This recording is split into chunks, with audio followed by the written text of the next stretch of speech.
What's up, everybody? Matt Gajewski here, back again with the Odd Shopper channel. And today we're talking college football bets. We have a double header on Thursday, a couple banger games. And before we get started, make sure to hit that thumbs up button, subscribe to the channel, and hit the notification bell so you know when this and all other content goes live. We're also brought to you by Bet365.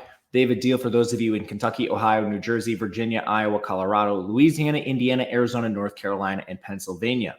What you'll do is click the link below, make your first deposit, bet $5 on any game of your choice. Can be a side, a total, whatever you want. Whether it wins or loses, you are getting $200 in the form of bonus bets. Must be 21 or older to play, 18 in Kentucky. If you or somebody knows a gambling problem, please call or text 1-800-GAMBLER. Make sure you take advantage of those. Those deals will not be around forever. They certainly will not. All right. Man, week 6 already? It's crazy. But we're starting to get weekday games. And action's around the corner. We actually have some Conference USA weekday games. I'll take them. All right. I'll bring you behind the glass. This is our live odds screen for college football. We're going to be talking about the top 2 games, the doubleheader, kicked off by Texas State and Troy. Little bit perplexing line movement. Troy's taken some money. I will admit I'm not 100% sure why, and I'm likely to take a Texas State position. I haven't yet because there's no real reason to, with Troy continually taking money. Dove into injuries, didn't see anything that really was noteworthy on the Texas State side. The reporting isn't, so when we do these games, Conference USA, Sun Belt, MAC, on weekdays, a lot of these teams don't have dedicated beat reporters. If they do, sometimes they might not be the best. Terry or whoever beat reporter for so-and-so might be in press box eating a hot dog instead of watching who's actually on the sidelines warming up for these teams. So I have one player flagged for injury in Texas State. It's James Neal. He's one of their linebackers. He's their second best defender. He only played 20 snaps last game. Might not be injured, might be nothing, might be a situational thing. We don't know because reporting is bad. On the Troy side, they have a lot of injuries. Their top 2 quarterbacks are both game-time decisions coming into this game. Goose Crowder, Tucker Kilcrease. That might leave Matthew Caldwell in line to start. We'll talk about the differences in those guys in a second. But they also have Ethan Connor, their starting tight end. He's out. Luis Medina got hurt in their last game, starting defensive tackle. He was called a game-time decision. Haven't heard an update on Demaji Yancey, a starting corner, who missed their last game as well. So by far the more healthy team is Texas State. They're also the more complete team, which again doesn't make a lot of sense to me seeing this line movement. Jordan McLeod has been solid. He only has 2 turnover-worthy plays, 66% completion, 8.2 yards per attempt, great weapons around him. Offensive line is 9th in pass blocking, 85th in run blocking. Their run game has been a little challenging for them at times. Mahdi has not had the best of years either. His yards after contact per attempt is around 1, which is very, very low for him. Perhaps he turns it around. He had a great year last year. I'm not sure. But then you look at what we're seeing on the other side for Troy's defense. They're 109th in total defensive efficiency. We mentioned a couple injuries. 115th against the run, 86th in pass rush, and 87th in coverage. They're not good at anything.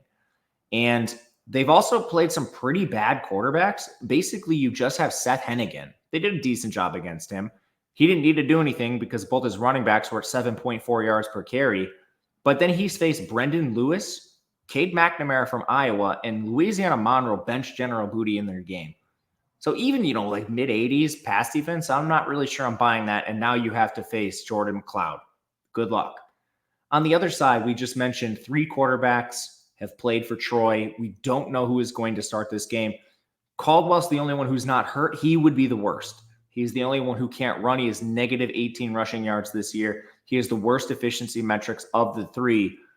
But even if you get Goose Crowder, who's the best, Kilcrease, who's in the middle of the 2, I'm not sure it matters. This team has 1 interception this year. They have 5 turnover-worthy plays, so they've run hot on the interceptions. They've run hot on a lot of just weird random stuff. Special teams touchdown against Iowa. They've hit a couple bombs, and I have to give Devontae Ross his flowers. He is their lone dynamic producer on offense. Offensive line's bad. It's 92nd in pass blocking, 133rd in run blocking. Texas State is 55th in total defense, and they're very strong up front. They have an excellent pass rushing group. 23rd in run defense, 14th in pass rush. Their crack has been their coverage. They're 109th there. I don't know, man. This is some give and take. This Texas State team has faced some good quarterbacks, like Sam Levitt's pretty good, but they also faced Sam Houston State, who basically just ran the ball. They had under 20 pass attempts in that game. And then they played UTSA, who can't throw the ball. I think there's some noise here. Basically, all this comes down to is Arizona State. So I don't know. They might be a little better in pass defense than we're giving them credit for. And can Troy exploit this? The answer is probably not. I would leave a little bit of hope for them if Goose Crowder plays. But still, this is a player that's been hurt already twice this year, and I'm not sure what his availability is going to look like. If you're in a shootout, I don't think it matters a ton. Texas State is also the team you'd want in that situation. And they've also just run bad. You look at what happened in the Sam Houston game. I mean, just like, I don't know how they lost that game.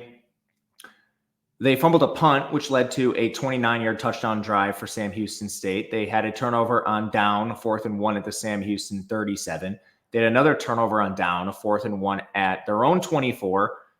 I don't know why they did this too. They were up by 12 points when they did that. Up by 12 at your own 24-yard line. Go for it on 4th down, 4th and 1. I mean, you gave up a 24-yard touchdown drive for what? And they also missed a field goal, which would have got them the win. So anyway, that's enough of the soapbox on Texas State. I do like them here. I'm likely to take them. The 13 you see in the screen, it's available in DraftKings, a couple other spots. DraftKings is the best juice right now. That is juicy. I'll see if we can't get better, and I'll wait on this. Second game on the screen you see is Sam Houston State taking on UTEP. This is coming down a little bit. I've seen some 9s pop, 9.5s, but right now the consensus is pretty much 10. The total is right around 50 at most books. This is a greasy game, but you know we love these.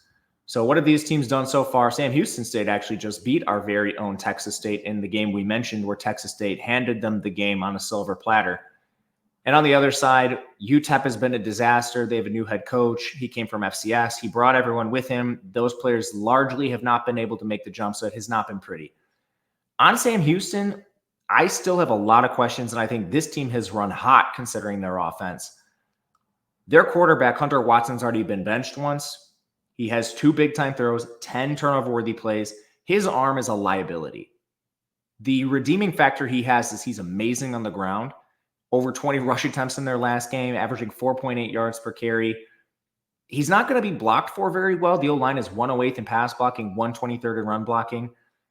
But does it even matter? UTEP is 111th in total defense, 96th against the run, 123rd in pass rush, 113th in coverage.